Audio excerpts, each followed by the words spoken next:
The idea is, I guess for the beginning of the stream, we're just gonna um, like chill and do stuff. Let's see. Oh, I think it's live. All right, all right, we're already live. Hello. Yeah. All right. Well, that's fine. Let me get. You're so early for things. Hello, people. You're early. YouTube said it would give me a button for being live, but I guess not. That's okay. YouTube, why? I we try so hard. Also, Max is with me this time. So hello, Max. Max is, for people that don't know, it is our lovely writer for Heliana's Guide. And yeah, hello, people filtering in. Hello. So yes, okay, the comments are working. 32 right now, but I should probably. I was asked to like actually try to advertise myself for once. So where in the actual is like link though? Do I have to like YouTube, why do you make it so hard for like streaming? Why do you do this to me? It's just like, do you want the stream key? Like, no, YouTube, I don't want the stream key. I would just like to advertise my my stream. Oh no. YouTube. I did. So I didn't realize that I needed to like say when as far as people cutting my hair. Turned around and it was just like, oh, it's gone. It's no, I need to get like the Raycon sponsor. No, I'm kidding. As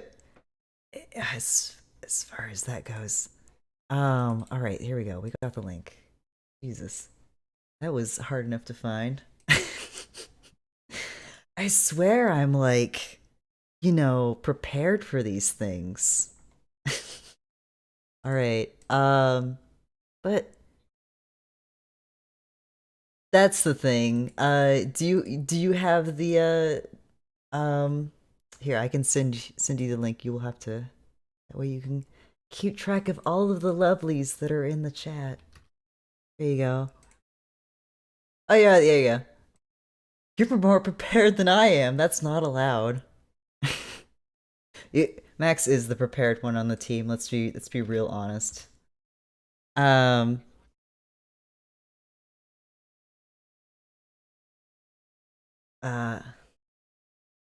Exactly. Anyway, this is the reveal of this monster that's clearly never been seen before. Like never. Yeah, I don't even know like what this like. It's crazy, right? Notice me, beholder senpai. All right, I've noticed you. I'm compliant.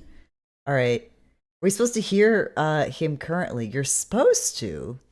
Is did it do the? Yeah, so there is another person. Why does this happen every single time?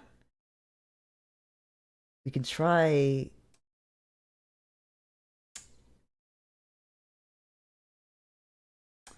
That's what I'm trying to see. Oh, can your other person perhaps? Yeah, I can technically do that. I don't, so long as I'm not like monetizing things, I can easily crop things. Whoa. Uh, yeah, in theory, it's definitely showing me levels. We cannot. You are clear as day. Max is non-existent. I'm sorry. Yeah, he's just a figment of my imagination. This whole time. It's like, my god. Alright.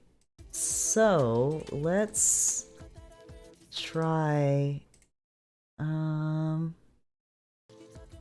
theory, if you try to talk this time, I do not hear Max. Oh no. I keep singing my song. Yes, keep singing your lovely song. Okay. I am talking, this is how I talk. Can Halloween anyone things. hear me? Can anyone hear me?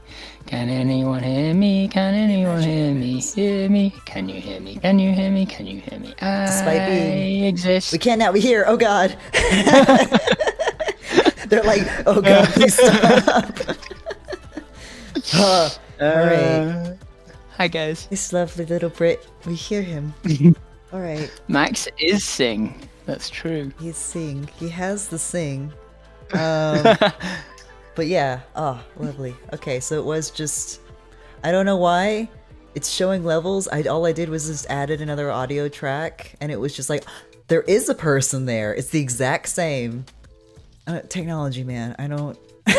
It's like. Wait, Jess, who have you been talking to all this time? I just joined. What's going on here? Don't do that to me, man. All right. But anyway, yeah. So I could actually. This is called an art stream, but like I could, I should probably art. It's probably a good idea. So it's been a while since streaming.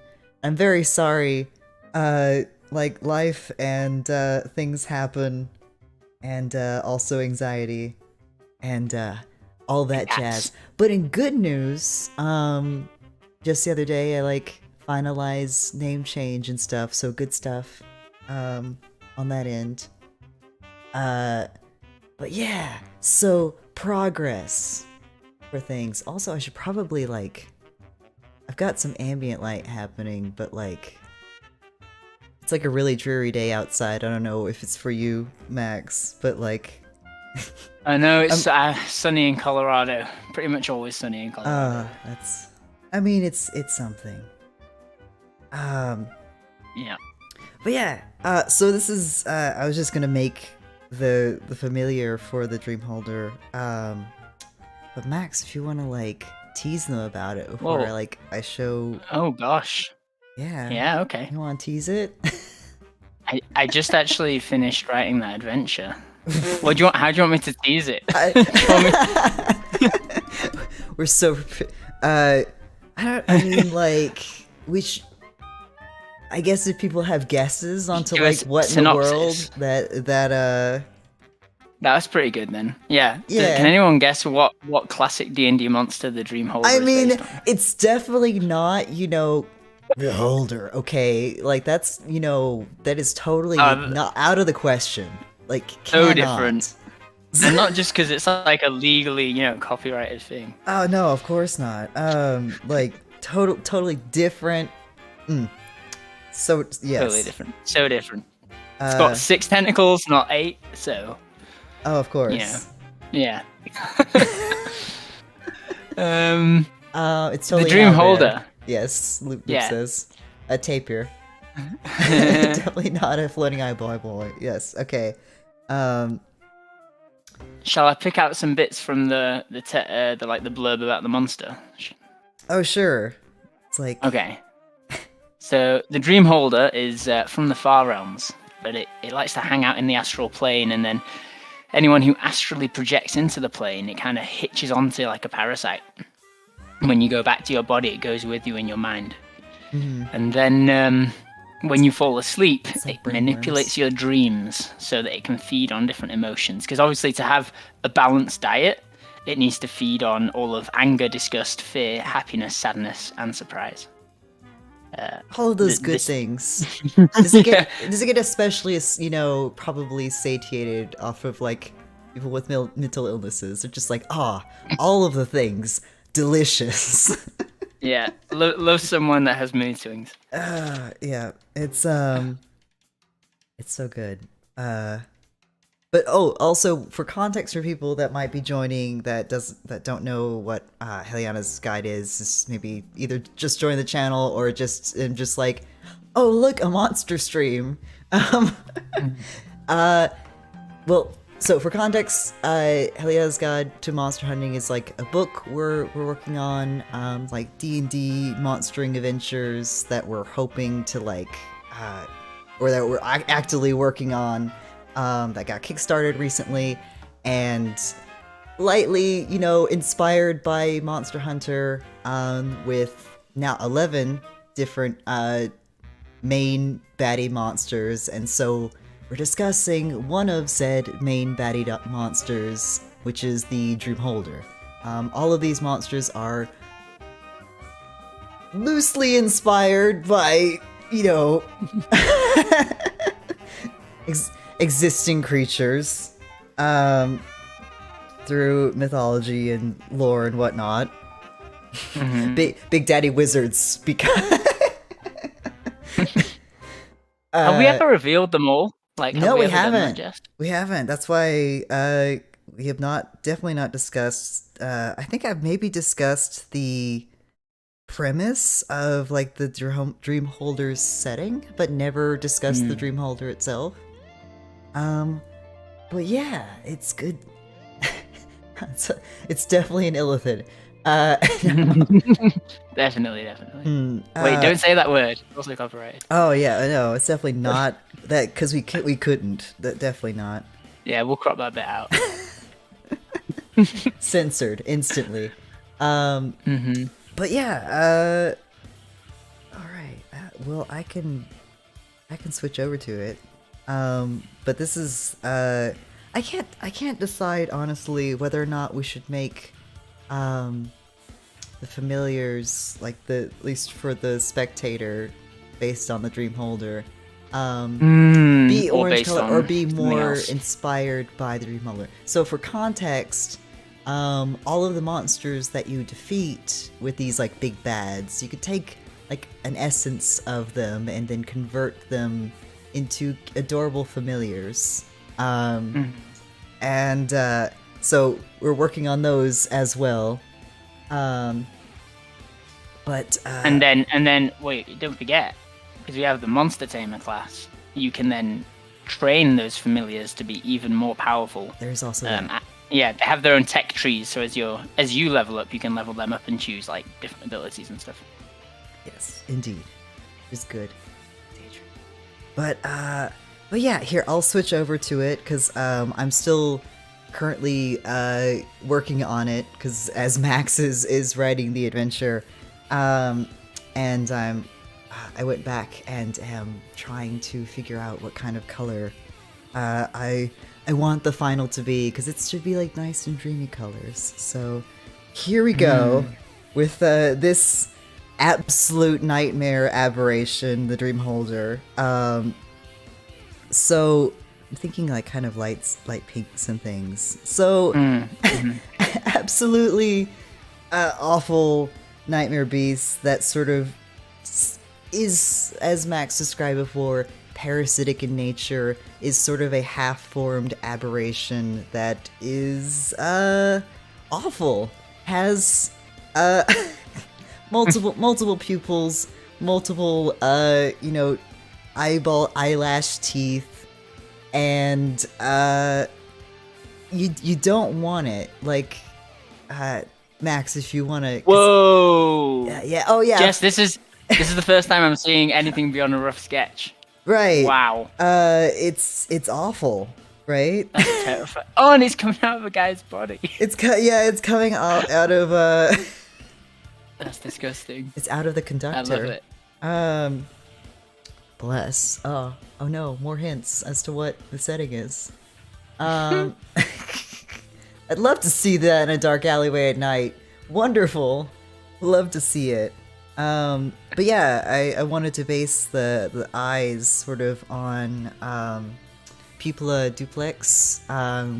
Whenever like someone is, or even animals can be born with like multiple pupils in their eyeballs, and it looks dope as hell, but also awful. I won't show any of the reference because it might make people squeamish. But yeah, if you want to read some more of your like synopsis that you had. All right, yeah, Get sure. away, 'cause So it goes into people's dreams and manipulates them, but then a powerful dream holder will also trap people in their dreams, so they can never escape. And the reason it does this is because if it doesn't have any dream to live in, it gets ejected back into the astral plane. So the dream holder's lair is this interconnected web of other people's dreams with all these landscape scenarios, protagonists intersecting. So it's really a nice tool for writing, because you could put any two landscapes together and they'd have to make sense. Right. Yeah. And what was awful as well about it is that, like, because it learns eventually coming to this plane that humans are typically, you know, a diurnal species that is not asleep all the time, and that's a problem. So Gotta lock them down. you gotta lock them down, right? You gotta make sure Yeah. that they're sleeping all of the time because that is the most efficient. I love efficiency. Loving efficiency. I love an efficient meal. Aberrations are, you know, inherently greedy, inherently hungry, all of the time. Which, I mean, I get it. You know, it's like you gotta have your noms, and I'm jealous of a creature that actually, you know, is excited to like be like, oh, anxiety, wonderful. Oh, thank you, Sophie Rose. That's so sweet. How does it affect races with trans? Oh yeah. Yeah, If you good wanna, point. So yeah, it wouldn't unless that creature like purposefully puts itself into a sleep via a spell or a magical draft. So we've covered that in the adventure. There is a sleeping draft that right, an elf can take or because they have to be awkward, or a construct in theory. If you or a are, construct, gosh darn those warforges making things hard to make don't it. they? It's like, Yeah. yes, this thing that like you have to ingest. It's like warforge. But like, but wait though, you have a stomach though. It's magic. It's magic. Magic. Though. It's a magic thing. That is magic. If ever in doubt in a game because something doesn't make sense, just say it's magic. It's magic though. But yeah, wonderful. That's so they actually, good question here by Sarah Donovan. Do they live in multiple hosts at once? They actually live. So we kind of there's a book I love called The End of Mr. Y. If you haven't read it, it's a real good read. But in that there's something called the troposphere, which is the like this place you can visit, and it's full of buildings, and each building is someone's brain, someone's mind. So you can go in there and see stuff. So it's kind of I adapted that to this, and you go to the dreamscape when you sleep. So each person has their own internal dreamscape. And what the Dreamholder does is it bridges the dreamscapes of different people to create its big layer. And what happens, like one of the symptoms of a Dreamholder infection in a community is everyone starts having the same dreams. And they start learning each other's secrets because they sneak into their dreams. So you can throw in some really fun social awkwardness into the village once you save everyone and everyone knows each other's secrets. sounds dope as hell. Yeah. And also awful. Can you imagine knowing what everyone else dreams about? I don't, you know, like, I feel like there would be some kinship, right? Because everyone has awkward dreams. Like, Yeah.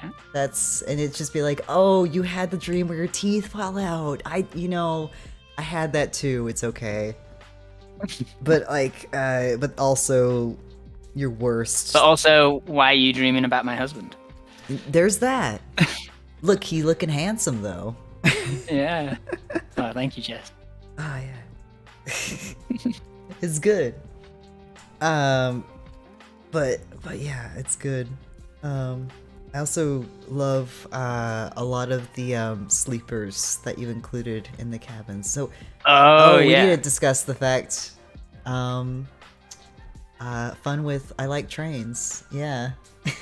With this adventure. I don't think we've discussed that yet. Oh, yeah. Well, in order to be fantasy, it's a fantasy train. Yeah. Very different. It's magic. Imagination train.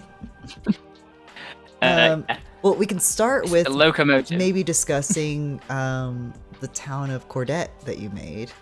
Oh, yeah. Yeah. Which you actually named. Well, I mean, I named it barely because it's a reference to Mr. Sandman, the Cordettes, the singers of Yeah. Mr. Sandman. Genius. Genius, Jess. Yes. That's good. I'll take credit where So, I yeah, can. everyone's fallen asleep. Like the lightning rail from Eberron. Yes. Ultimate. Howdy. Also your idea. Yes. Wait, no. Yeah, everyone's fallen asleep, and so all these people are in this village and sleeping. You can't wake them up.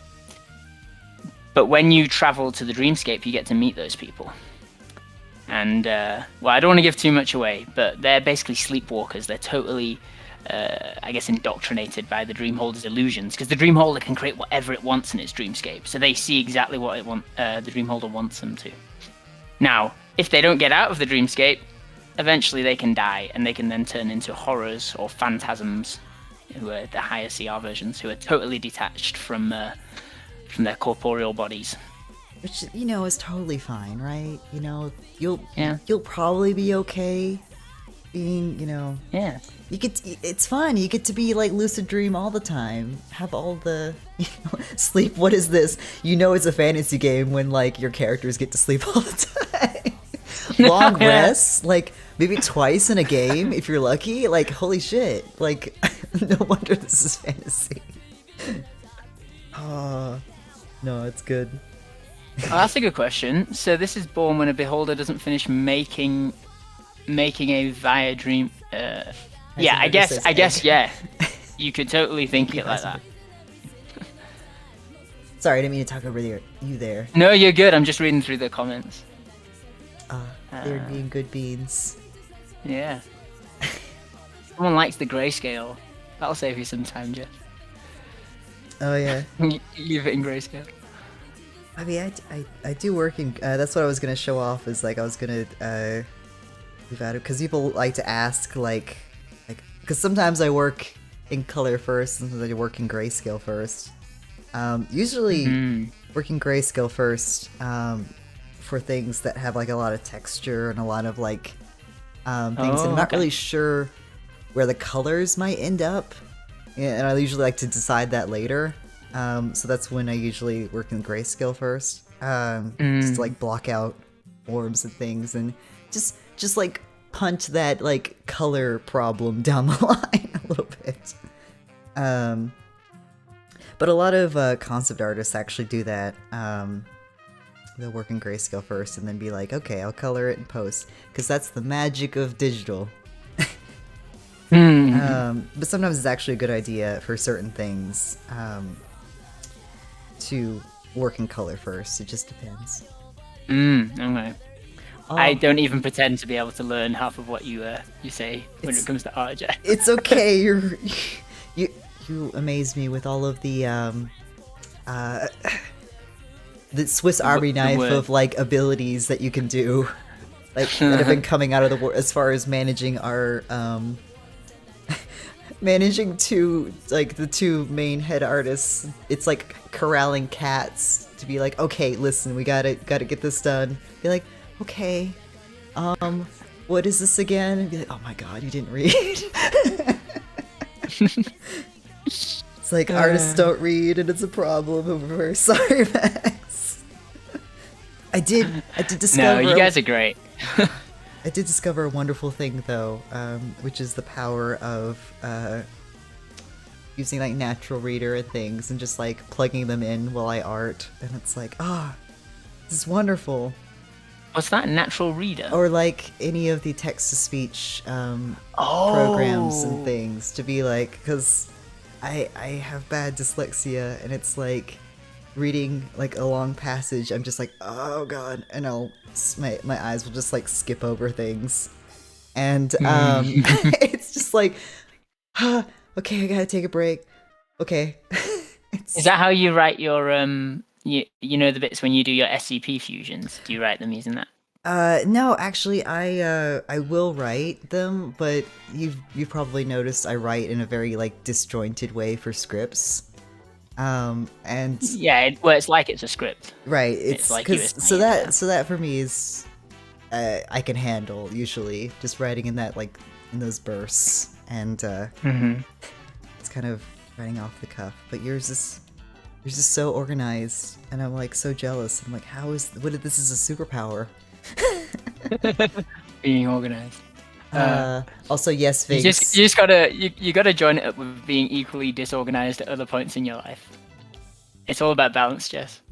Yeah, it's very true. Also, to answer a few questions that have been coming up, simple round Oh, yeah. brush. Yeah, for the most part, like people ask like, what brushes do you use, and I'm like, usually they're the default ones. I'm using Procreate, by the way. It usually you can get away with like most things with the simple brushes. It's usually not the brush; it's how you use them.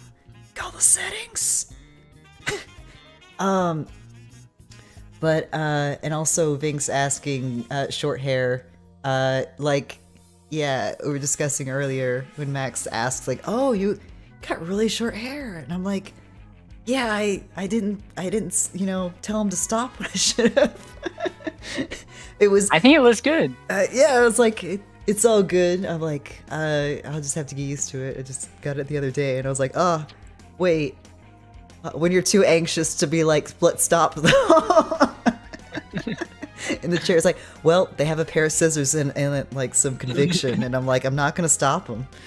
You need to establish a safe word with your hairdresser before you go in. I guess, yeah. Give them scissors. Well, it was one of those situations where I think they got pretty angry because someone walked in that they didn't like, and they were just like, I don't like that. I hope I don't get that person. I'll tell you about that person. Snip, snip, snip. And I'm like, okay. Okay. Dude, what were they telling you? Is it confidential? Oh, no. It was just like, apparently the guy was a total like sleazeball and would hit on the hairdressers, and it was gross. He had the most cliche looking, like, just got out of my pickup truck, got a full long greased up mullet, got that lovely 5 o'clock shadow, and looked like a like I walked off the set of Dukes of Hazzard. No means no, boys. Yeah. We had a couple of questions about the dream holder that I've picked out. Yes, go ahead, because would a banishment spell send them back to the astral plane, or is the dreamscape considered a part of the astral plane? Great question, Don Morgan. I have no idea. I didn't think of that. I was about to say, like, if I were the DM, I would definitely rule that as if they're already in the astral plane, because it is sort of a pocket of the astral plane.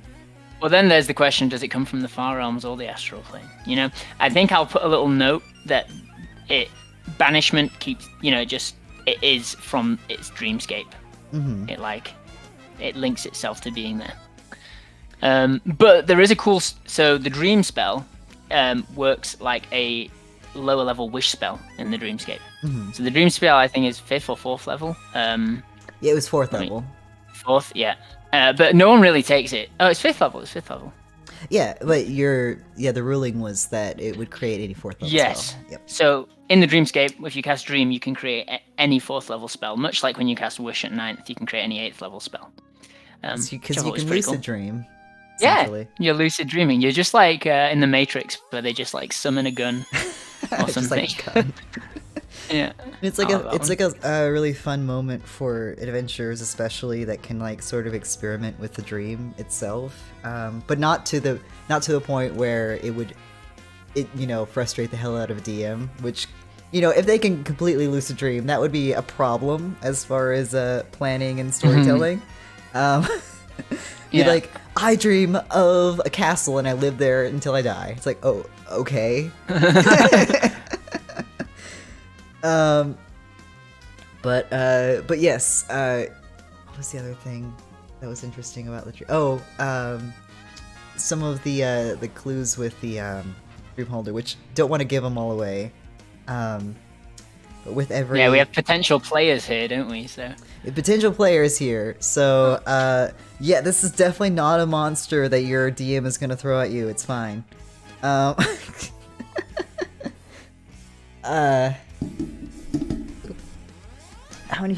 much control does the dream holder have over people who are lucid dreaming? So lucid dreamers can try and leave, but people that are in the dream holder's thrall, like that, like I was saying before, indoctrinated into believing it's illusions, they just don't even know they're dreaming, so they can't do anything. Mm-hmm. But how they act is up to them, but what they see is up to the dream holder. Right. I'm trying not to give anything away. I mean, we're trying to be coy about things, because also, things might change in playtest because you just finished Totally.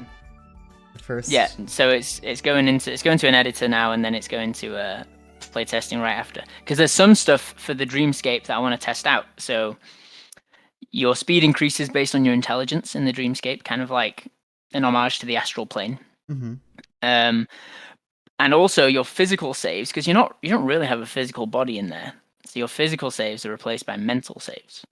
Right. Not wisdom, but intelligence and charisma.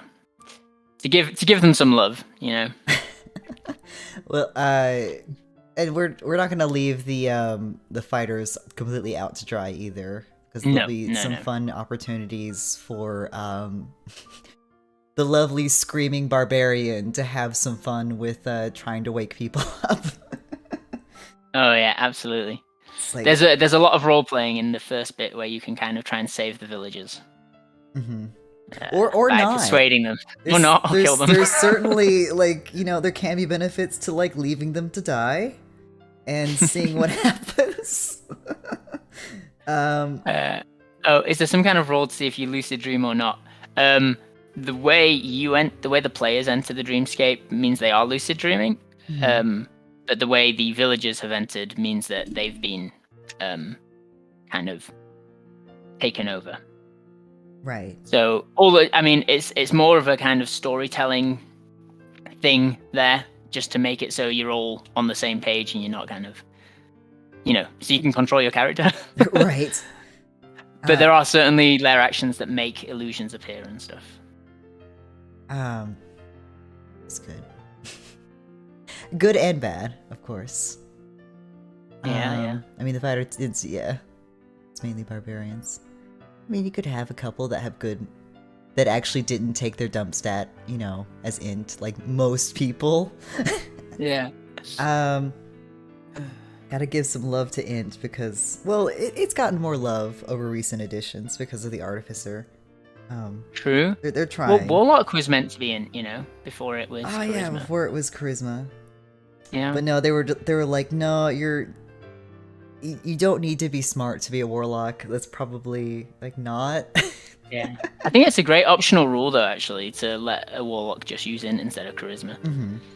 Because in conception, I think it was meant to be the warlock was studying this creature. It makes so much sense either way. It depends on how it became a warlock, essentially. Like if it's the eldritch, Lovecraftian, we studied a tome until I went insane, or it's the I've got a demon sugar daddy that is. Mm-hmm. That seems to be what everyone goes for these days. Listen, all right. COVID happened. We're all lonely. We just want to have some nice cute demons, all right? That's right. Humperdinck the Warlock, which is my main character in D&D. Mm-hmm. His patron was his mum. Oh, he was a mummy's boy. Oh no. I mean, awkward as hell, but good lord. Yeah. It's just oh, yeah, Mom. It's pretty funny. Yeah. Stop it, though. What can I say? I miss my mum. Oh. Sad day. Yeah. Yes, more questions coming. Also, I think another point to make out is that as far as we made the decision early not to sort of blindsight players, because there's a lot of, suffice to say, media that's oh, you were in a dream the whole time. Not to do that to players. Yeah, they know what's going on. They know what's going on, and that is how they're supposed to inform a lot of the clues to defeat this thing.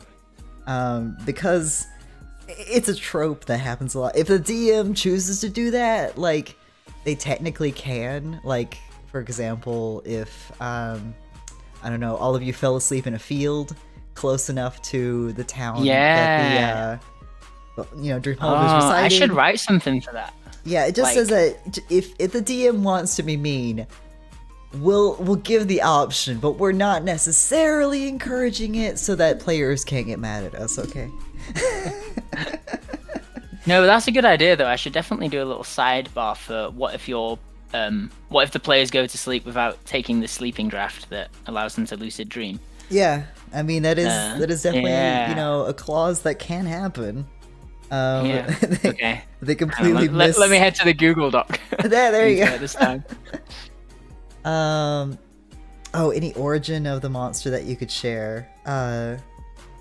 So for this particular adventure, it was sort of a hitchhiker. In a sense, it is a parasite that exists between the planes, and if you're out and about, smoking that mad kush, you could end up like, similar to like those grim grinny ghosts on the the Disney haunted mansion. Oh, did you see? I actually got the inspiration for it from Soul. Do you remember Soul, the new Disney film about the jazz musician? Oh yeah, there was. Yeah, so they visit the astral plane in that, and like one guy's doing it by like spinning a sign, and I assume he's also tripping on something. Mm-hmm. So that's how the story here is that the town apothecary was on a psychedelic trip to the astral plane. As you do, when you're bored and you don't have any customers, all right, you're gonna start, perusing the merchandise. Yeah, and brought back the dream holder, who's called Insomnium. Insomnium, yeah. Insomnium. He's good, and he ironically makes you just sleep for a long ass time. Yeah, although you don't rest. Actually, that's true. In the dreamscape, you can't rest. That's why people after a certain after you're in the dream, like sleeping for a long ass time, the body technically needs to eat. It can't just sleep forever. So it becomes a problem. But yes, definitely. Someone had a really good idea actually that I read. I can't remember who it was, so sorry, but that the dream holder's color could change based on the mood, or even maybe the mood that it's consuming at that time. Oh, that's a good one. Yeah, I was thinking of doing like just do this same piece in like 6 different colors, Jeff. That'll be fair. For each different, yes. No, we'll just have a GIF, and it's constantly playing in the PDF of it's just like rave colors. It's just like the color filter. Yeah.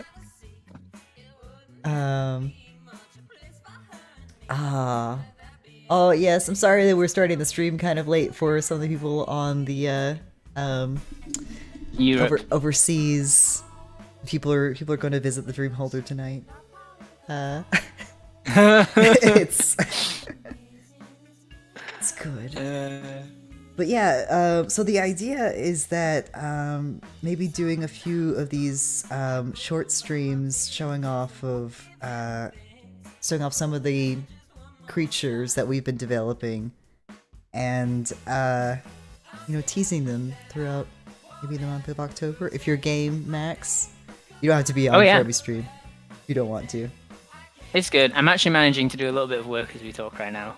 Just writing the things that everyone else was saying. Well, it's like, oh, that's a good idea. Okay. Yeah. Yeah, because this one isn't one we play tested yet, so it's very in early development. We were like, oh, it hasn't been shown yet. We should show it. It's neat. Probably the one I'm most excited about, though. I think. Oh yeah, because it's just weird. It's a weird time, and it's fun. Yeah, and it's probably one of the simplest too. Like Shadow of the Broodmother is quite complicated, and I think I'm going to try and pass it down a little bit. Right. But this one's just looks like fun to run. Yeah, because you can just make shit up. It doesn't have to have any reason to exist. Right, and also like with all the NPCs, it's always fun to have an adventure that has a lot of NPCs that you can interact with. They're they're essentially a part of the dungeon. That's always a good time. And yeah, I'm also excited for the Mecha Koboldzilla. Yeah, I don't know if anyone's. Did you want to this? Oh. No, do we? Do you want to discuss that one on the next stream? Maybe we could do that. I absolutely do. Yeah. I just, yeah, I got a lot of inspiration from Space's Choice in the Far. Oh, what's it called? The Far. I forget what the game's called. Someone will remind me, I'm sure. Far Cry is what you're trying to. No, it's like the Fallout spin-off. Oh, +1 internet point to whoever gets it in chat first. I don't know. The spin-off to Fall Off? You mean like Fallout 76 or something, or one of the? No, it's by the creators of Fallout, but some of the creators of Fallout. It's quite a big game. I'm so bad. The with Outer names. Worlds. Outer The Outer Worlds. Worlds. Yes. Yeah. I thought that was hilarious. So yeah. Well, we'll talk about that next time. I won't give anything away now. Yeah, Samson. Yes. Stone got it. Nice. Oh, closely followed by Bryce. It's only because there's some stream lag. It's the only reason. I tried to set it to low latency, but you have to sacrifice quite a bit of like quality. So I tried to like strike a balance. So it's like mid quality with, you know, low latency. Yeah. YouTube's weird, okay. But yes. Oh, speaking of games that, you know, kind of close to what the Dream Holder's putting down. Did you have you gotten a chance to check out Psychonauts 2? Because it would probably be up your alley. I have not.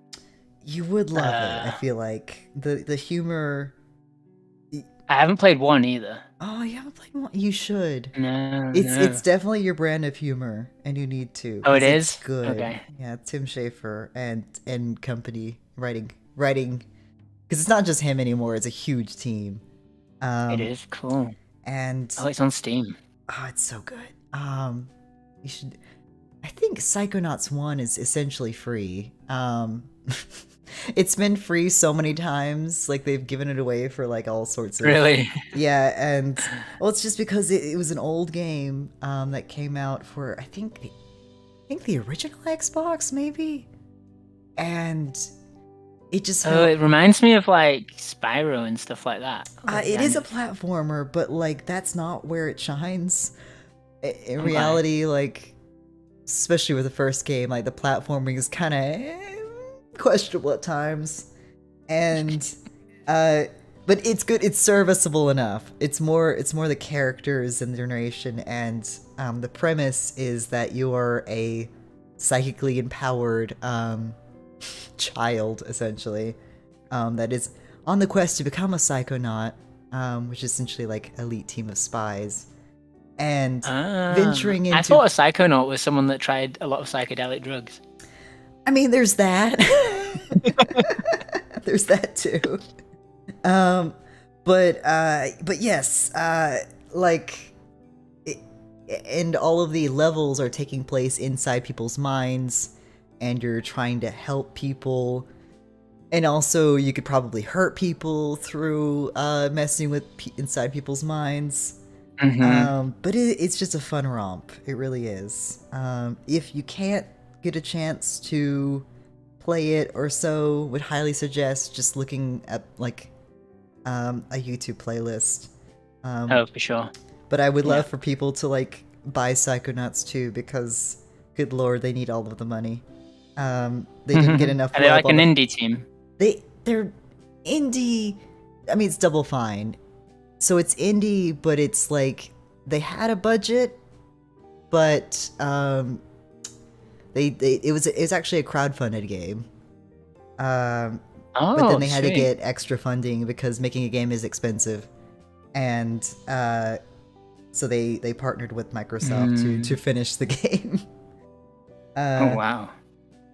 So, but yes, I will get off my my Psychonauts tirade.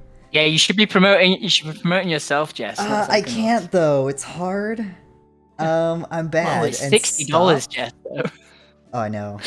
Well, because it just came out. Okay. It's definitely worth the $60 though. It is.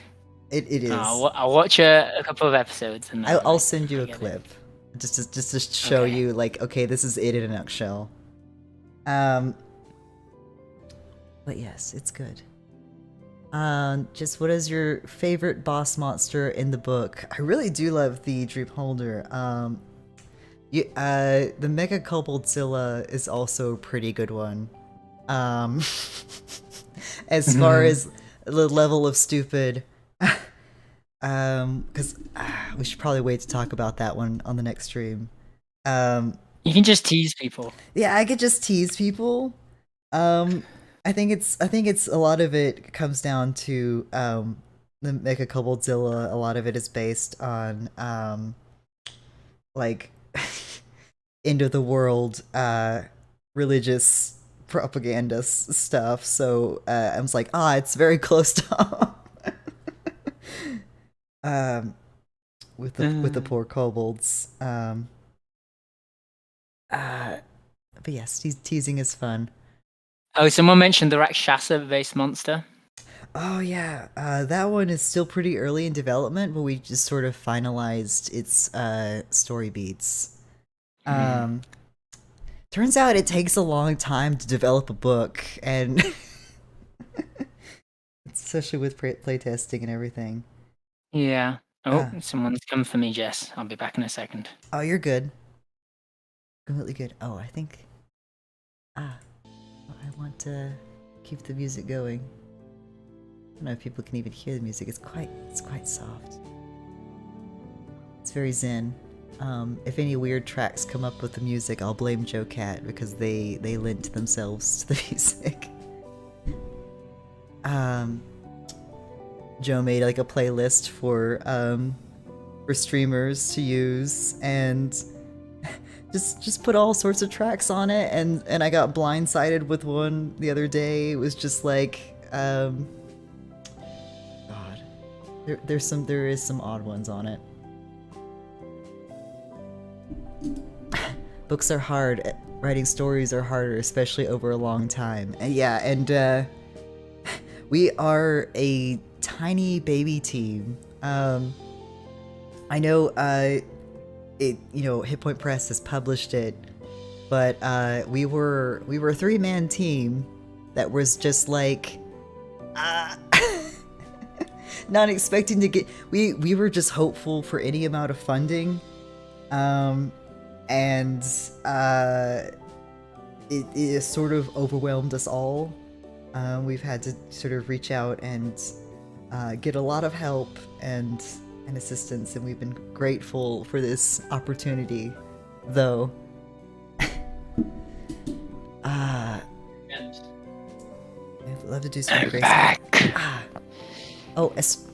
Hey Max. Also with the grayscale painting, there are a lot of tutorials online for that. The main thing to keep in mind is to not go fully black. Okay. Because for whatever reason, a lot of the filters don't. There's a mathematical formula for it, but I can't math. That it does not like to pull from over a certain value threshold. So just to keep that in mind, to not go too dark in certain areas. Because you multiply the colors, right? Right. It's their colors are being like overlaid like you would a like a light screen. So. But yes. Better a baby team than a lone mate. Teams are way more important than people think they are. Yes, it is. That is the thing that keeps cropping up, is that a lot of people that get involved with like, pursuits like YouTube or art in general, think that they can just go at it alone. Oh, it's really loud.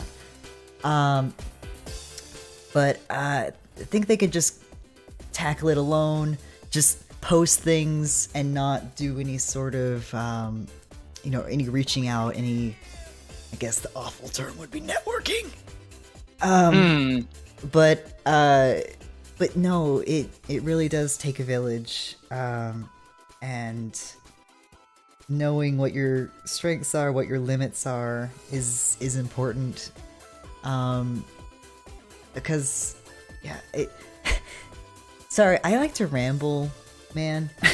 It's good, man. You're right though. Like even in the not YouTube side, the D&D side, there's. Oh yeah, because you're we more. all know each other. Right. Getting involved with the D&D community and D&D creators. Yeah. God, they're like, so many are so lovely and so nice. Everyone's super supportive. I mean, we almost say this every time, but like the D&D community is nice because as a prerequisite to playing D&D, you have to be like a good person at least, usually.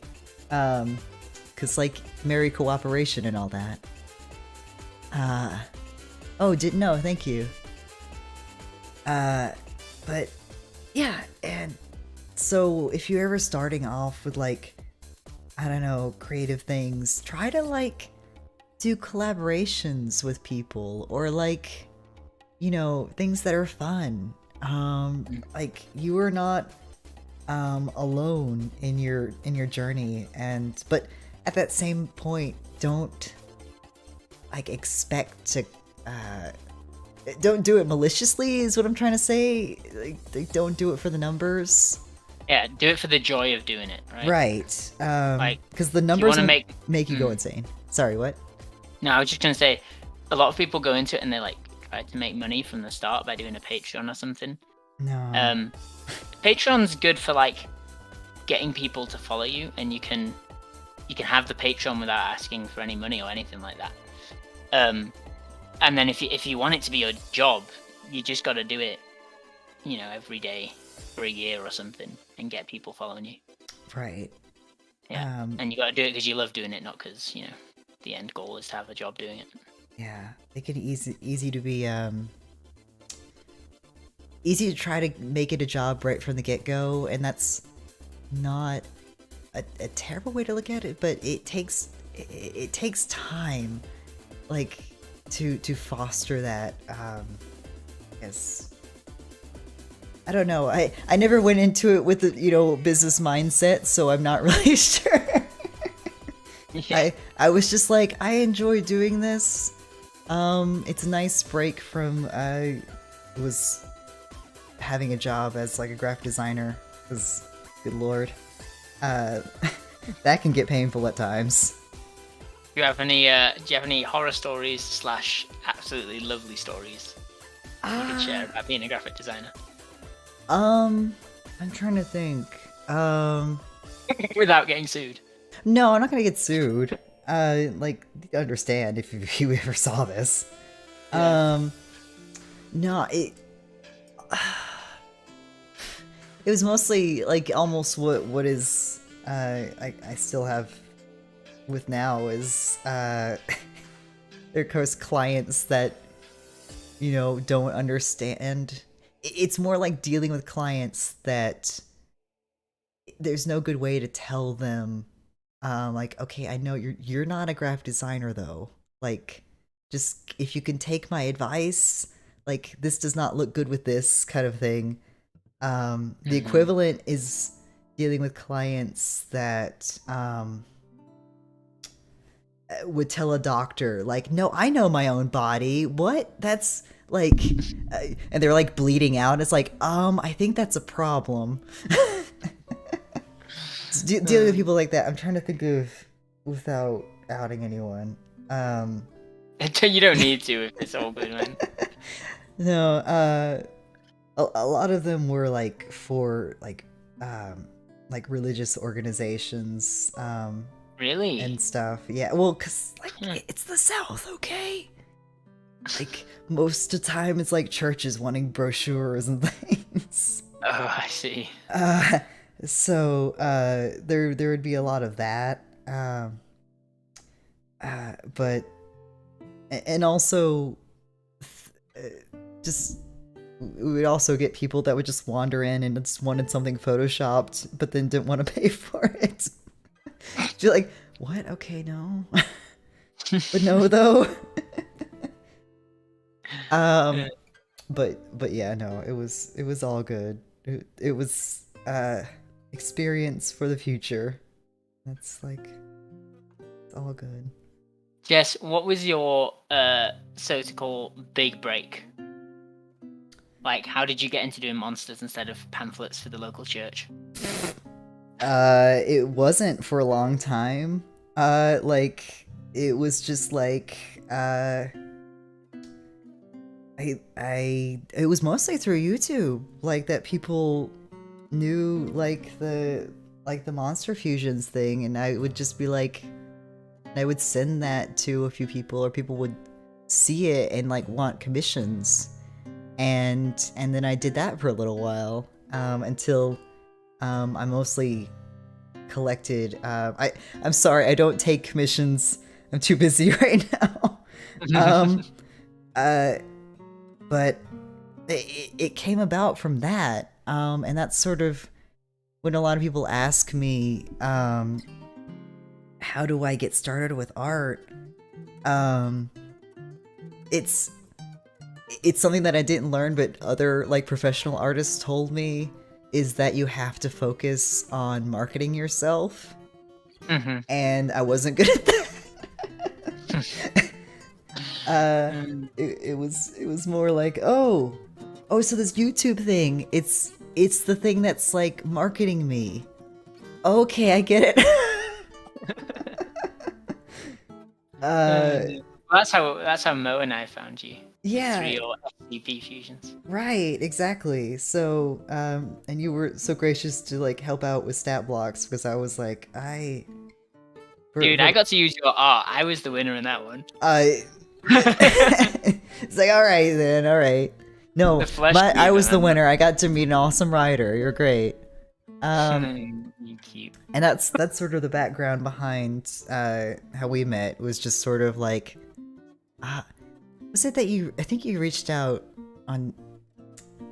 somewhere. I don't remember where now, but you were just like, hey, you might have reached out with email. I think so. I think because that was it. Because we were watching you and we sponsored you to do something for the class pins. That's what it was. And then I wanted, we did the work together. And then you were like, hey, do you want to do this? And I was like, that's sure. Like, yeah. I'm not particularly good at making stat blocks, but I'll do them. Yeah. Yeah. And, what? No commissions while running a YouTube channel and putting a book together? Oh God. Guess it's so lazy, guys. That's so lazy. Jesus. I did do commissions. I kind of lied. I did do commissions for Dingo's endeavor, and which they're gonna be putting out so soon, and I'm so proud of them. Oh yeah, when is the launch for that? I think it's like, I know they're. Oh, I shouldn't spoil this. There's something cool that's gonna happen on a Thursday, and they're gonna do a thing. Wait, they don't want people to know about it? I don't know. I don't know if they're Surely allowed to they say. No, it's fine. I was thinking we could. It's the 12th. Okay, cool. Oh, okay. All right. Surely they have the pre-page. Yeah, they have the preview coming out. So yeah, so it is the 12th. Okay. I was like, I don't want to say the wrong date, and I'm like, oh wait.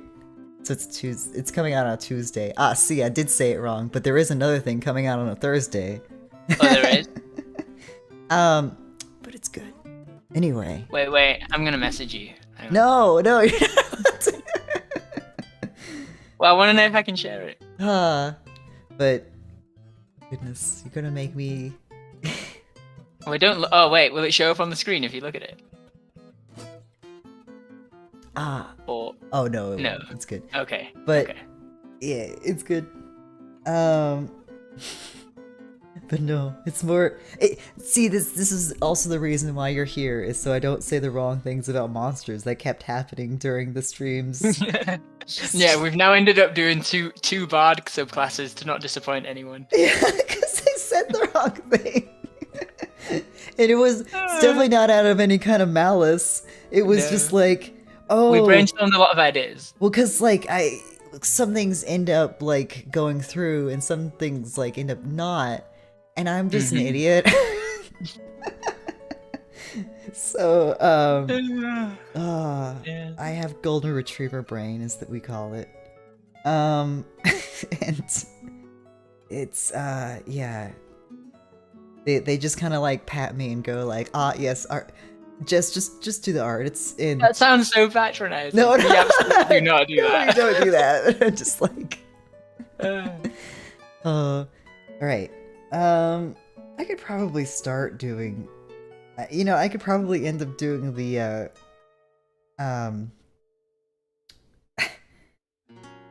the grayscale Color? part of it forever. I could probably start doing color. what sort of palette are you going for? I think I was gonna go with like an abalone shell, kind of like a paleness. Oh wait! In your layers, there was a pink layer. Yeah, Did anyone else spot that? There's a pink one that I did earlier, but I didn't like it. Okay. That I tested, and I was like, no, I don't like this one as much. It was just like too pink. Yeah. Which is it'd be how it do.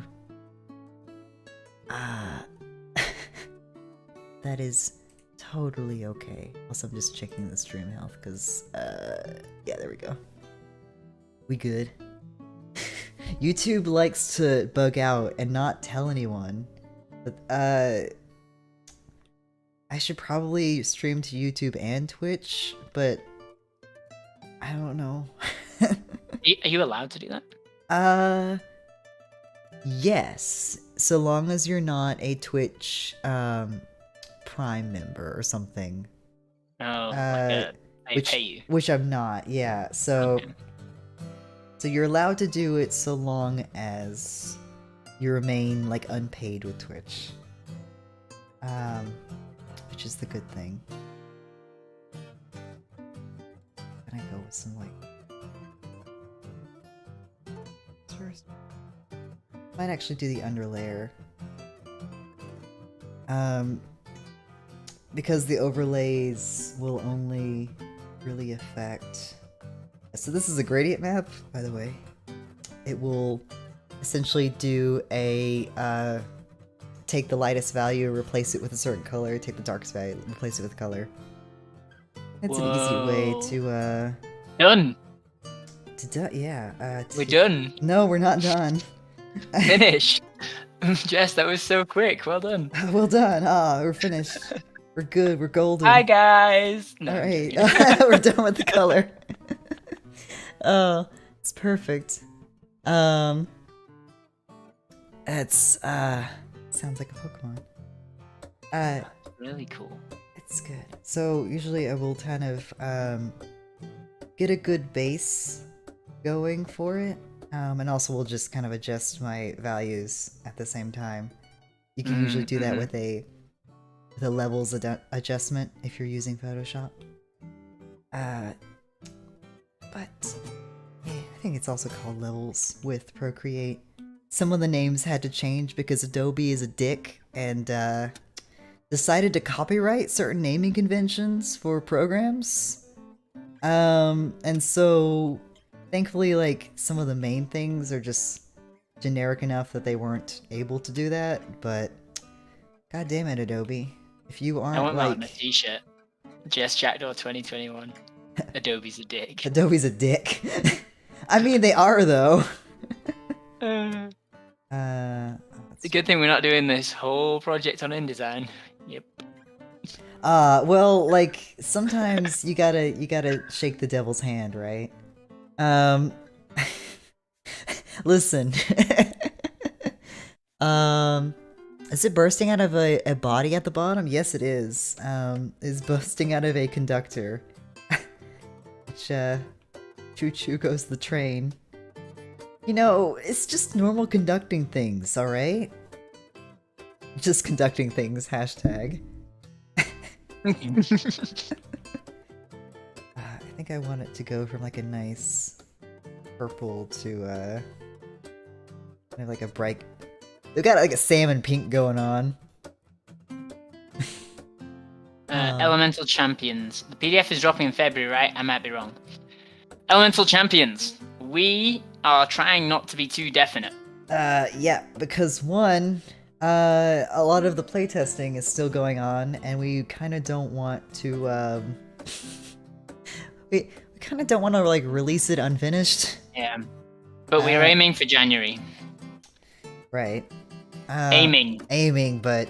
Has anyone ever done archery? Because I aim a lot in archery and rarely do I hit the bullseye. So aiming is the key word.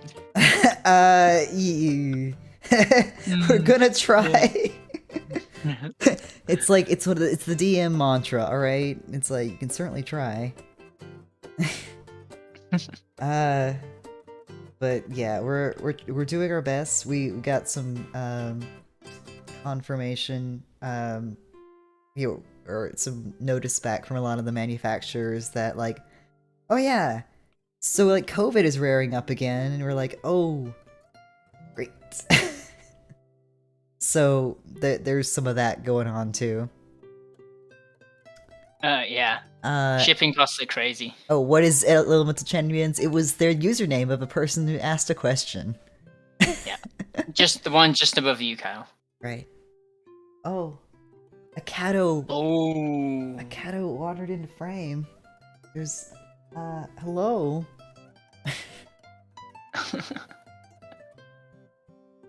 I'm taking care of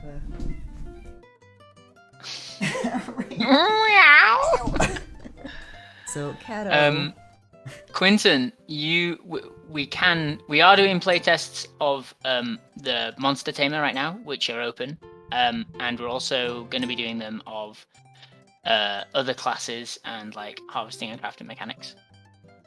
If you want to be involved in that, if anyone wants to be involved in that, you can head over to the Humperdinck's Wares Discord. I will post a link, and if anyone's like good at that, we'll invite you to do adventure playtesting too, which is a bit more involved. It's quite I shifted them. Yeah. The feedback form's like a solid 20 minutes. Exactly. So hang on, let me copy this link. Sounds good. Oh, I should move the cat so it's in frame.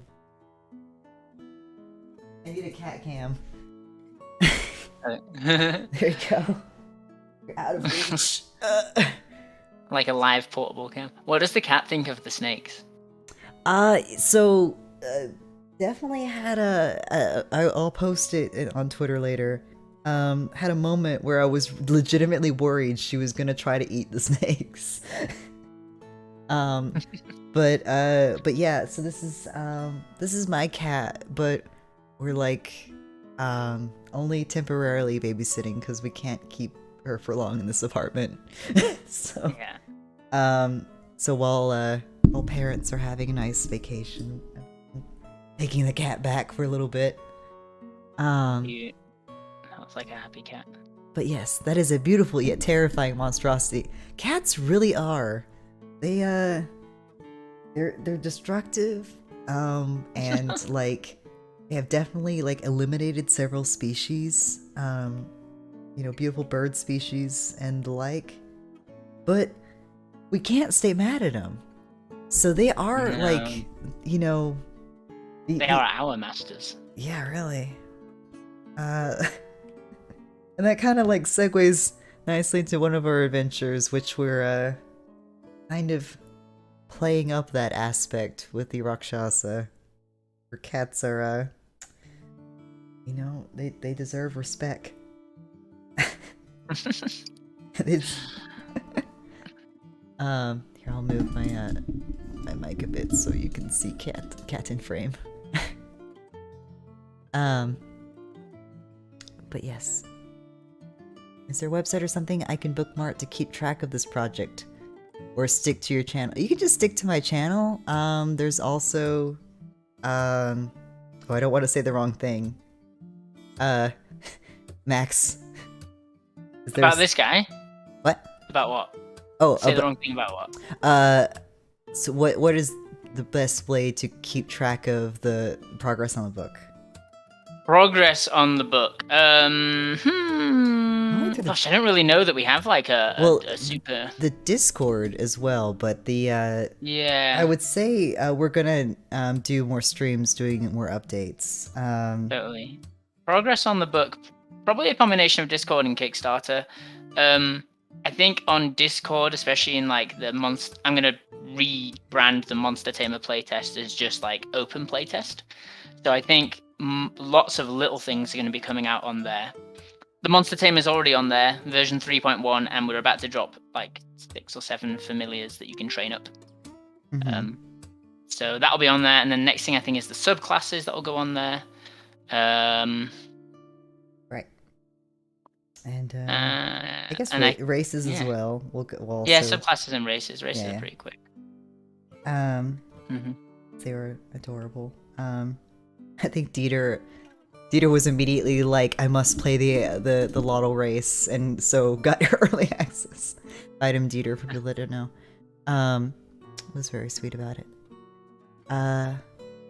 CD for Monster Hunter for color reference. Oh yeah, Monster Hunter is just a font of amazing,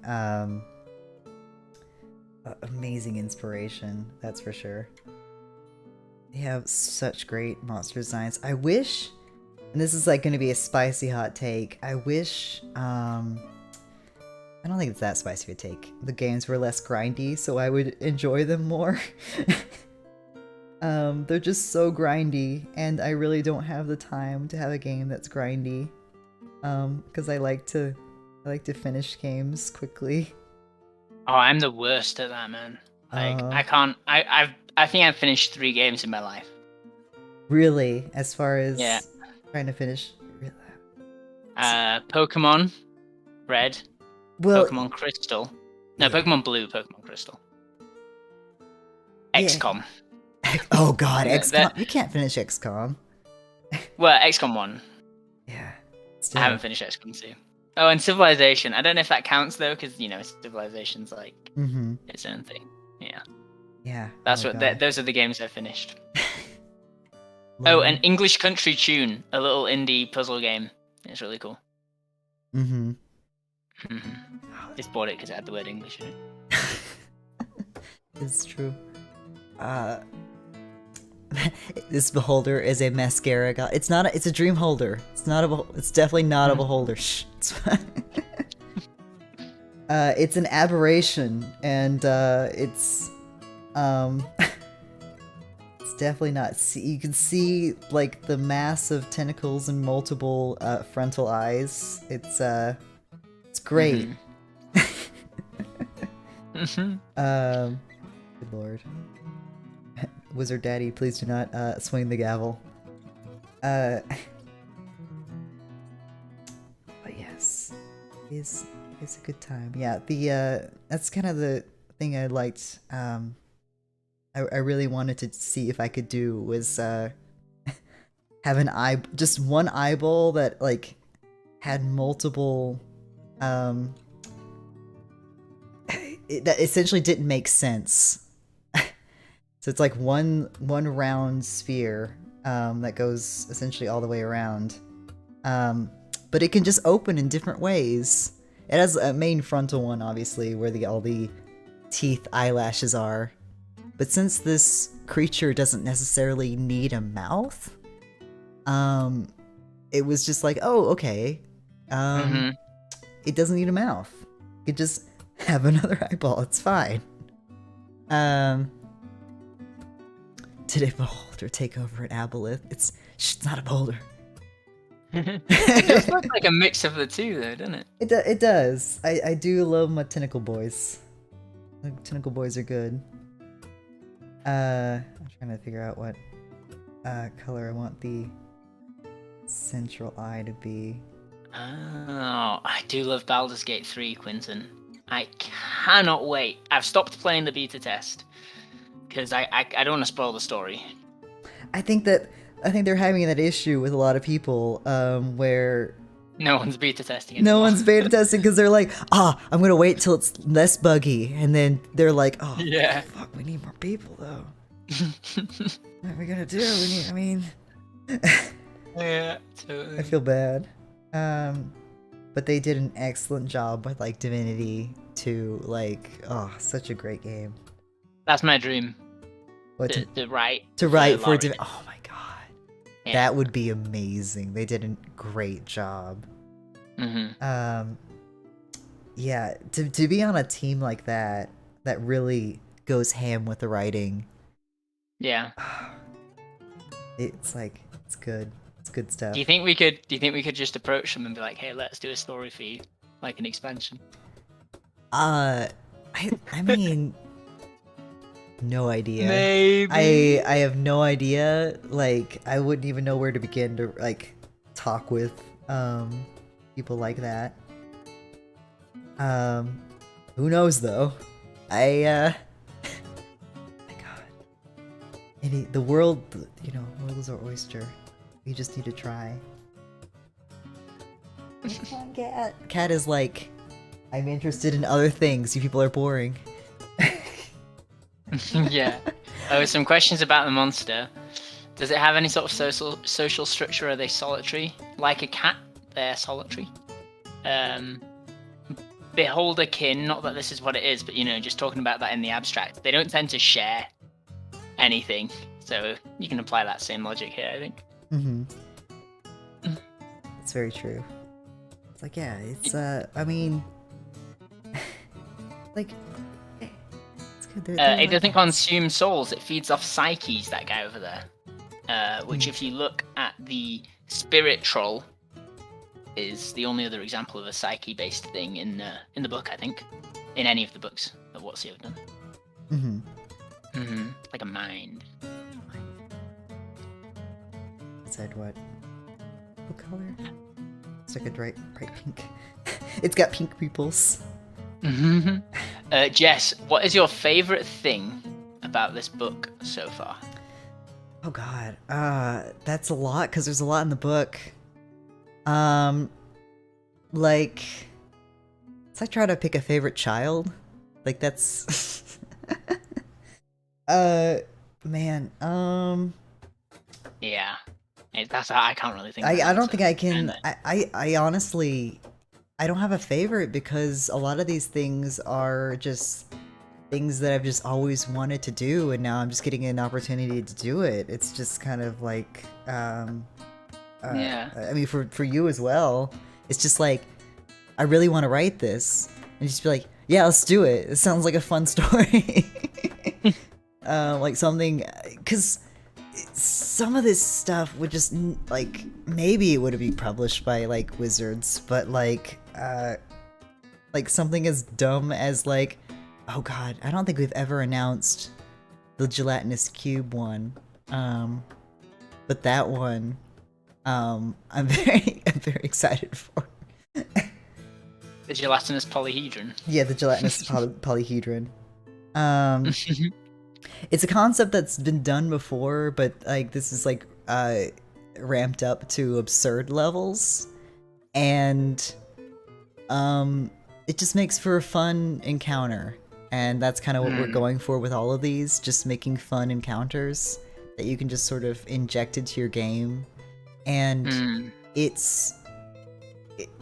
yeah, it's just, I don't know. Sorry, that's a non-answer. Well, I have an answer actually for. Oh, you do? Having thought about it, I think my favorite thing in the book is all the Easter eggs. There is that. There's a lot of like dumb nods to things, which, to be fair, like the more recent books and even previous books have done. But yeah, it's fun that we get to choose what they are now. I can't wait for someone to like read the book and think, oh, is this a reference to this, and message us, because I'm just gonna be so happy if people message me saying, is this a reference to this? The answer is probably yes. Yeah, like Cordette, for example. It's such a stretch, barely anyone's gonna get it. Oh no, like, yeah, it's just a bunch of little like things. What are some tips to making new monster and creature designs? I don't know. I don't like for monsters and creatures, like a lot of. Wait, do you mean? Can you clarify? Do you mean like the art or in D&D? Oh yeah, like, do you mean the art, the stat blocks, the like writing of the monsters? Because I think Max could take it either one. Well, you answer about like making them look like cool. Making them look cool. Yeah, there you go. It was the art. The art, for me, like it's a lot of the making a good silhouette, with a lot of movement and interest. Like this is like it looks like a mess, but they all the tentacles kind of form into a direction, and kind of lead your eye down into a central point. Like art that even monster designs that have asymmetry are like visually interesting, and I like doing that with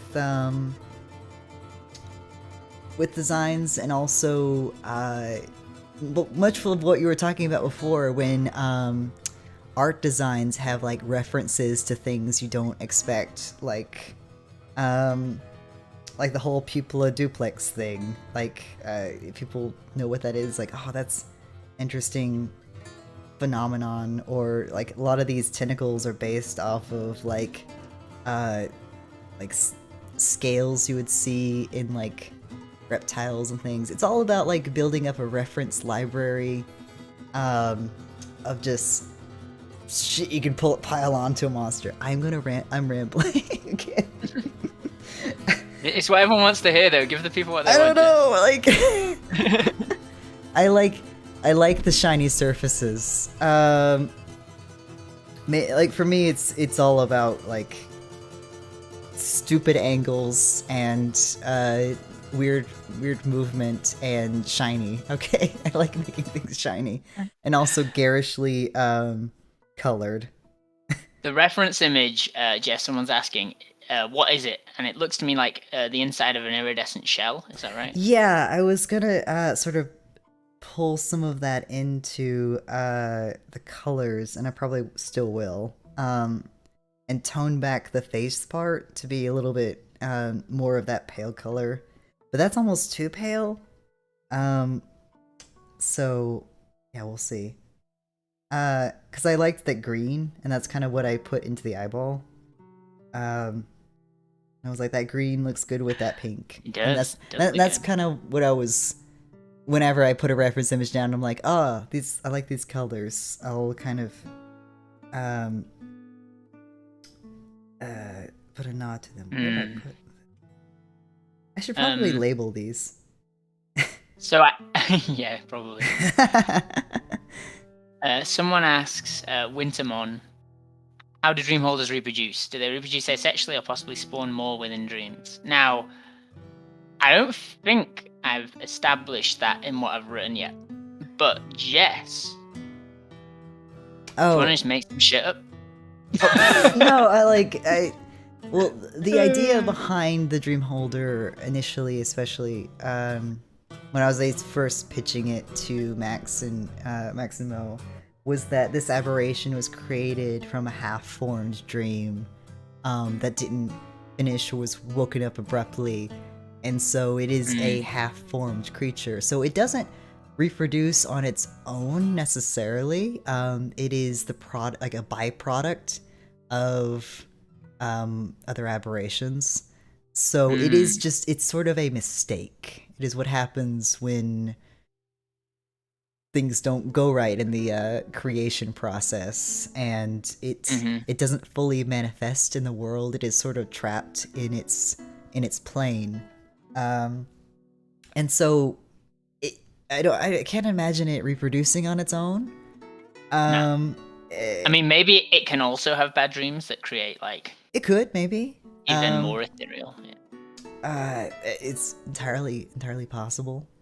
Can the dream holder be affected by the dream spell? Yeah, Max, you talked about that earlier. In that it causes players to lucid dream where they can cast any 4th level anything. Spell? Yeah. Yeah. The dream's a 5th level spell, and when you cast it, you can cast any 4th level spell while you're in the dreamscape. Right, which is a bad time for the dream holder, that's for sure. It's just so long as someone prepares the dream spell. Right, which is such which no one ever does. Yeah, we're trying to give some love to spells that don't get a lot of attention, and making them actually useful, and encouraging people to actually take them. But yeah, it's a good. Could my god be a really strong dream holder? Fuck yeah, that's a great idea. I mean, that's a great idea for a patron for a warlock too. I mean, yeah, you could technically. Oh yes, Keegan. Keen just said the same thing. Yes. Um, it's like the problem is that it would probably cause some problems. Like I guess, well, would it be like a good parasite to have as a warlock? Because you could have it maybe negotiate to like just eat your anxiety, or would it try to cause more anxiety in order to like satiate its own needs? It cause more negative emotional states. Although it eats any kind of emotional state, so it could that's the thing. It's just spikes, isn't it?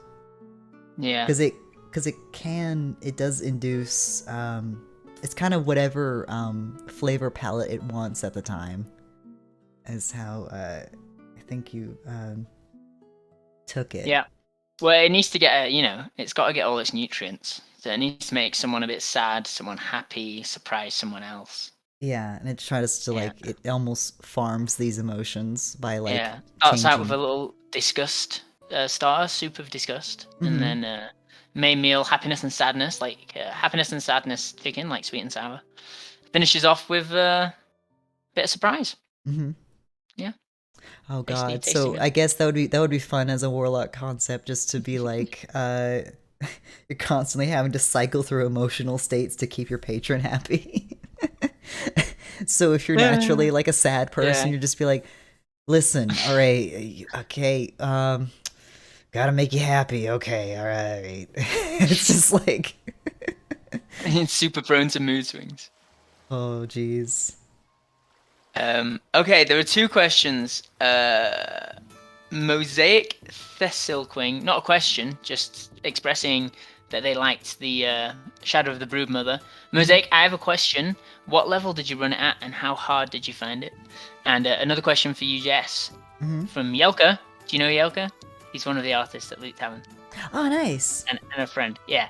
He says, Jess, what's your experience been drawing on a tablet with an Apple Pencil, versus a regular drawing tablet? He's thinking of saving up for an iPad. Honestly, like, I might have to, because drawing with the Apple Pencil for long periods, it can, it's the same trade-off with, there are downsides to both, essentially, is what I'm trying to get at. For this, I almost want it to be a little bit chunkier, even though it's like a normal, like, number 2 pencil almost. I think I might actually get a holder for it, because I feel like for this I like grip it too strongly and I end up like tiring out my hand after prolonged drawing. But with a normal tablet pencil, I feel like it hurt my hand less, but I feel like I have less control over it because it's a lot chunkier. It's harder to fine tune and control. So there's a trade-off there, I guess. is what I'm saying. So I might actually just fix that issue because you can just get like a normal ass pencil holder and it's fine because it fits number 2 pencil. It just won't fit in the little sleeve it comes with. What would you recommend for someone who is starting out to get? If you can afford it, totally, because it's portable and you can I think Procreate is still $10, so, and it's $10 for life. So, and a lot of the other programs that you can use are around that price range. So the iPad is like the initial expense, which is, you can get one refurbished with the Apple Pencil about $800. But so that's the initial expense. It hurts. That's expensive. But after that, your programs are going to be a lot cheaper. It lasts a long time. You can transport it, and it's cheap as fuck. There's also other programs that are also really good. I've been meaning to try out, I think there's it's like Concept Painter or something. there's Concept painter. yeah, there's several different competitors Procreate has now, which I've been meaning to try out because they all look really good. They even have I believe if you enjoy like Clip Studio Paint, there's a version of Clip Studio Paint you can buy for your iPad too. So, and I think Adobe has a version of Photoshop for your iPad. I've heard it's shit. So, like, so don't buy that one.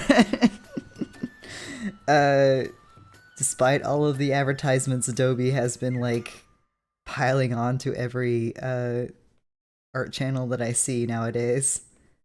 My goodness. We can't shit talk them too much because we do use them for the InDesign, but as soon as InDesign gets a decent competitor. My goodness. Looks like I'll have to beg Max for a raise though. Oh no. Not me, you need to beg, it's Mo. Oh yeah, Max doesn't control that. He knows. He knows. Oh, bless. I'm gonna make this a little bit more pale. Adobe Fresco. Adobe Fresco. Even the name. I know Fresco is just the name of a art style, but still. Yeah. Oh my god. It just sounds like a mess. Totally. Right. But Mosaic says they flew through the monsters until the Broodmother, which they struggled with, but survived overall. So one thing with the Broodmother, Jess, because I remember you ran it, but it was non-combat. Mhm. It was like a cool RP one. One thing that's in all of these is you can just change how clever the monsters are, right? So in the Broodmother, you've got all these swallybogs, and they can move through this thicket, but no one else can. So they can pop out, attack, and walk straight back in and not be attacked back, meaning your players need to ready their actions. So it's possible to make it harder without actually adding more monsters, just by kind of abusing the rules on your side a little bit. It's just a little bit of advice to anyone that's going to play the book. yeah. This could be How many good. holder subspecies? How many what? Oh. Star holders. Two, holders. I think. The Dream Holder, which has 3 different CRs, and the Familiar. And the creatures that come with this adventure are like different versions of like the horrors of the dream. So they're not holders. No. They're not. They are aberrations, I think. Actually, I think Wait. they are. Are they undead? Well, they're Because- psyches. Yeah. So I think, yeah. I don't Let know me what check you. what We were still working out what the best way to classify that as. I put them down as humanoids brackets psyches, which would be a new subtype for this book. Because yeah, so technically we're form humans, but they're dead, but also alive, but changed. It's like, you know, asterisk. It's complicated. But yeah, it's good stuff. Just kind of doing some of the shadering. But it's good. I like nice pale colors. But yeah, that's the reason why I did a base of brown, is because if you do it, if you try to recolor from like grays, it doesn't quite. It doesn't pull it all the way. It usually stays in more of a cool spectrum. So if you want more warmer tones, you need a base of like a neutral brown or you know, light color. It's these weird like recoloring rules that you'll pick up on. I would highly suggest looking at tutorials as far as that goes, to sort of familiarize yourself with the how program work. And it works the same mostly for all art programs and the like, because I know people were asking about How does one recolor from black and white? Because it is a handy skill to have. Because it makes your life a lot easier. But I yes. remember when I tried to do art for a while. Oh no, It you didn't work. did good. No, Anybody but it can. was tough. I didn't know anything about the grayscale stuff. Oh yeah, it's definitely. I would say, judging by a lot of the magic cards that I see, a lot of that art, because it has a look to it. Definitely, you can tell when you've done it enough, you can tell when a painting's been like recolored versus in post, rather than like colored from scratch, because they'll have, you know, more variance usually, and usually it'll end up looking a lot smoother when you do it recoloring in post. But you know, there's no better way to, you know, it just depends on what it calls for, or what look you're trying to go for. Um, let's see. An evolution system for beholders. Oh, Maybe interesting. a dream holder can become a real beholder if it gets out of the dreamscape. But I like, think at that point we leave it to you guys. yeah, let's not, you know, like, but it's not. I don't know why you keep associating with beholders. I mean, it's not a beholder. Not a beholder. No, we can't mention that. We can't link to that. Same issue we had with the Albert, where we're like, it has a false appearance as an eye beast. As far as that goes. But it's all good. Those were some of the things were getting a little loud. There we go. The background music. I don't know if you guys can hear it as much. But Joe provided some nice tracks. Here we go. I can't hear it. I can definitely hear it. Tunes. Oh, but I've got you on mute though. Oh yeah, that's why you don't. Otherwise, I get the echo. Yeah. Exactly. But it's good. But yeah, it's good. The leg holder. Leg holder. Let's just work our way through each of the things. The nose holder. Oh, I think Aiden made the benoser. It was just all the benoser. It's been nothing but noses. It's just like, oh. I did the Biora once, like to hear. Oh, like oral. What was just ears. Just ears coming off of like stalks. Yeah, it was like, I think the clue. There was like this rhyming clue, which is like you've got to sing a discordant chord or something, and all the people that were playing had to sing like a seventh chord or just a bad chord with their actual real life voices, and that would have scared the Biora off. I mean, my God, it's beautiful. It's all that I ever wanted. Mosaic says, "Is this a parasite that feeds on emotions and dreams?" It is, and in addition to that, it links people's dreams and traps them in there so it can continue to feed off of them. And a very clever dream holder will release people just before they die from exhaustion, giving them enough life to go and feed themselves, and then they'll fall asleep again because they're exhausted, and it will bring them back into the fold. Yeah. Unless it gets too greedy and then it starts accidentally killing people. So it might accidentally. Well, at first it doesn't necessarily, because when it enters the plane, it doesn't know how humans work. You're just like, these things are tasty. Nom nom nom nom nom. And then oh well, they expired. Oops. Yeah. Whoopsies. Whoops. Of course, humans are a lot more tasty than animals. It's soon discovered. Yeah. That be how it do.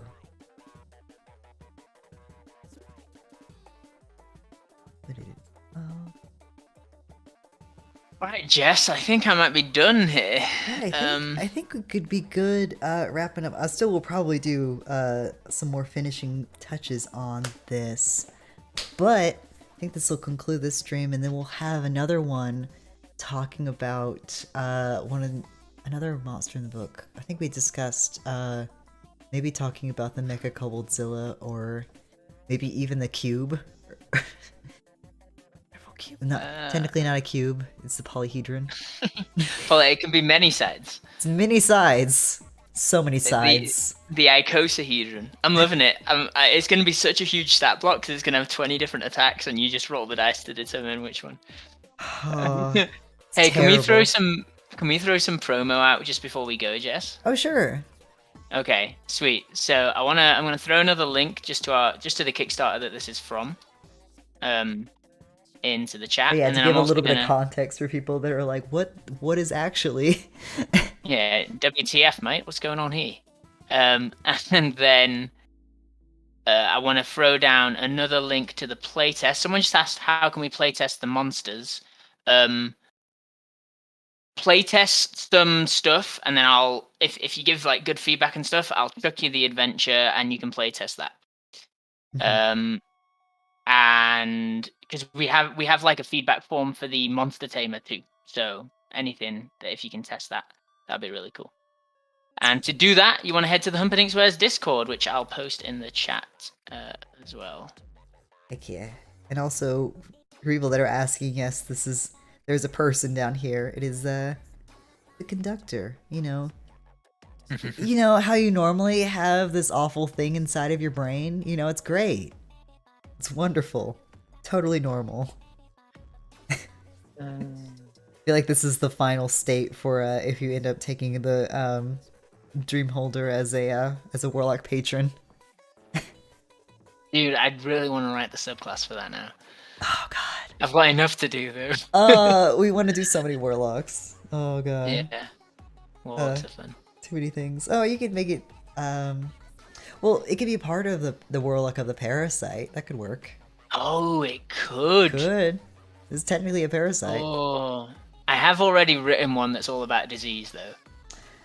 Well, it could be disease of the mind. You got your mind poison, right? Yes. Jack Pegram has asked the same question 4 times now. I think he wants it answering. What is it? I'm sorry, I'm just not paying attention. No, you're good. When are we getting Pokemon and D&D fusions again? I will post the video for that soonish. I need to actually finish the last thing I really need to do on it is like the monster sounds. And we need to order that lovely sound pack for them if we could, or I could order it. Have we not done it yet? Okay. No, we haven't yet. It's like professional quality monster sounds coming your way. Quality. There's a few people asking if they can get like the stats for this, Jess. Maybe I could just. I mean, it's such an early stage, but I could just export what like the work in progress version. We could just to reward people that came on the stream. Yeah. Do you want to post it as a free post on your Patreon? No, you can just post it in the post it on here, or either way, however you want to do it. If you want to do it to your Patreon, you can as well. My Patreon's hibernating. Let's send people to yours. This is your stream. Whichever you want to do. Okay.